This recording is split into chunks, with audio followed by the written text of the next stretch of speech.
Well, afternoon my fellow drifting men, Rich here, and it's Wednesday's workshop, and there's a lot going on in this workshop this week, believe me. Well, first up we're going to take a look at my 8S Arrma Infraction and its new ESC, and then, well, my Traxxas Fortec 2.0 VXL is living up to its name as it is once again powered by Castle. Some more on that in a second. Then you're going to see my Arrma Granite 4x4 4S BLX wearing its new boots, as these ones are needed on my Arrma Typhon speedrun car. However, I've also got a few things in mind I'd like to try with the Arrma Typhon before the summer's out. Some more on that in a minute as well. We've got my new Traxxas Stampede 4x4 kit to talk about, and I'd like your opinion as to whether I should do a live build on it or not. Anyway, let's get straight down to business with the 8S Arrma Infraction. Well, I know we have RC monster trucks, but if there was ever an expression RC monster cars, then this 8S Arrma Infraction would fit the bill.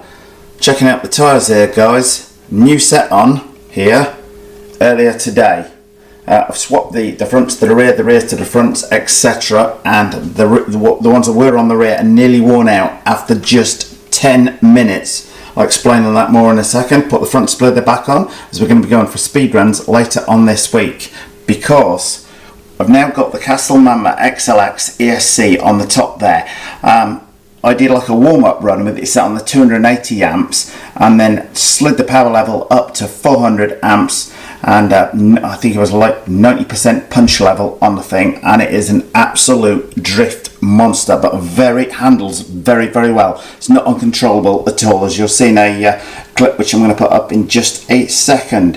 The twin fans, I am going to replace these with the twin racing ones, which Tony from XLX recommends, because these are doing okay. But it could run cooler, but it's purely because it's so much power generated through it. What you can't see in here is the Castle B-Link, which I would highly recommend. Anybody who wants me to do a video on the use and setup of the B-Link, because if you've tried using a Castle Link and had problems with that cable thing and need a PC and you've only got a Mac, etc., you'll want the Castle B-Link. I'll show you on screen a little bit later on in this video, and it's just like idiot proof for setting the thing up, and the level of play that you can have, the level of control it gives you over the car is simply phenomenal. What I'm basically trying to say is, while I had an 8S ESC on there before, which is 150 amps, but this 400 amp one has just transformed the car. I am now getting a full power delivery out of the Poseidon 1800 kV motor, which is 3900 watts or 5.2 horsepower. So as you can imagine,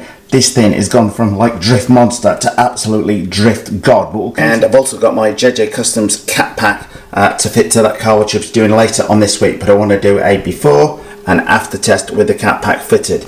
Of note, when that motor is running at full chat, it will drain these two 4S batteries in around about 10 to 11 minutes. And I did mention I'll put in a little clip of this thing running on 8S, so check this out, guys. Terrifying on 8S, believe me, in a space this small, this amount of power. It just 8S with an 8XLX power on that now, it just went in, I just boom like crazy.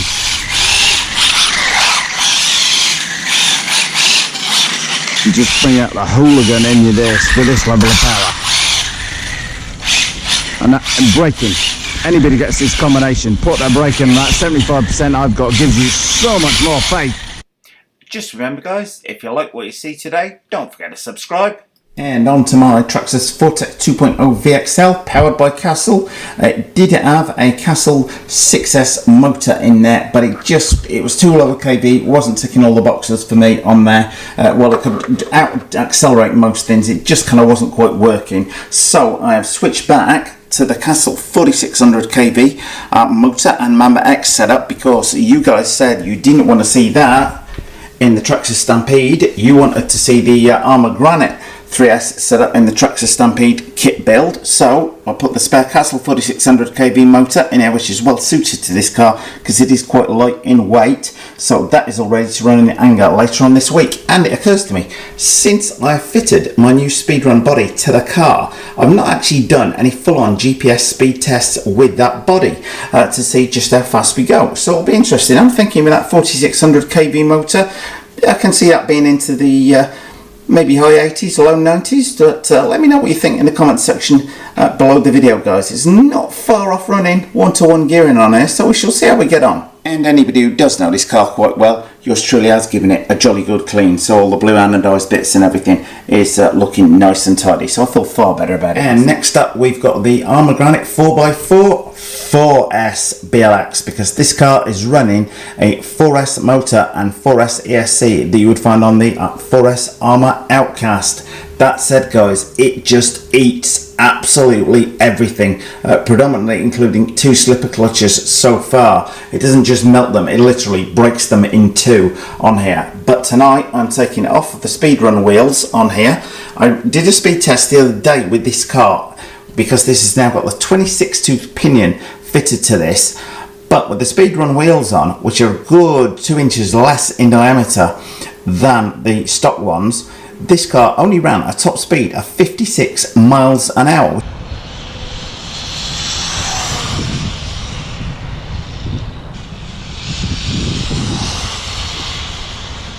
Which is not unsurprising given that 2-inch drop in there. So my next thought is, do I run with these tyres and just use it for bashing, or do I get some of the belted Proline tyres, which are about the same size as those but 2 inches bigger than these, and put them on here and see whether it releases its 70 plus mile an hour potential, because the speed it reaches to that 56 miles an hour is just ridiculous. The acceleration on this thing on those tyres, just stupid. Speaking of those tyres, they've all got to come off, and the Proline Badlands MX-28s are going on. I cannot wait to get this car fully sorted and test it with these things. I was testing it around the yard, and on full throttle it will actually do a standing double backflip off like about a 2-inch bump. So I'm really looking forward to taking this out down over the jumps down at Shell Sands, because it should be an absolute blast to drive. But I do need to get that powertrain sorted.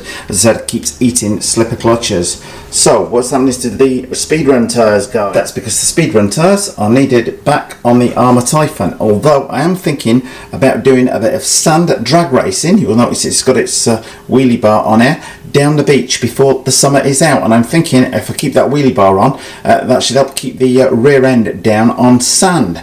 So anybody, any thoughts on that? Anybody want to meet me up and go for a bit of drag racing on the sand down the beach on the west coast here? Do have your say in the comment section below the video, because I think that would be quite a fun idea personally. Sand drag racing, lower the gearing down a bit so as not to blow the tyres to pieces at higher speed, because obviously the sand paddles will balloon like crazy at speed. Okay, and lastly guys, the Traxxas Stampede 4x4 unassembled kit will not unassemble for much longer, as we've decided on the power plant. It's going to get the Arrma 3200 kV 3S BLX motor and ESC in there, that was in that Arrma Granite 4x4, which is now 4S. The Castle 4600 kV motor, which you gave the option on, well, that's gone in the Traxxas 4Tech. There's no point in that sitting there gathering dust. So the Arrma motor, it is for the Traxxas Stampede. Many thanks to everyone out there that's given their input to the Stampede build, both online and offline, to me with advice as to what parts to upgrade to, etc, etc. Paint wise guys, I am going to go for an all black body with the Drifter Maniacs logo on it in a couple of places, as quite a few people said, yeah, go ahead and do that, Richie. Well guys, that just about wraps things up for Wednesday's workshop video, as yours truly, as you've just seen, has more than enough to be getting on with. But I am quite looking forward to starting work on the Stampede kit. So I've received quite a bit of feedback, both online and offline, from that, so I'm quite pleased with the way that's heading, and looking forwards to getting the Drifter Maniacs body painted for it. Anyway guys, as ever, any comments or questions you might have, post them away below the video. Thanks for watching. Well, thumbs up if you like this video guys, post any comments you might have in the comment section below the video, and hit the circle below to subscribe, and if you do hit the circle, don't forget to hit the bell.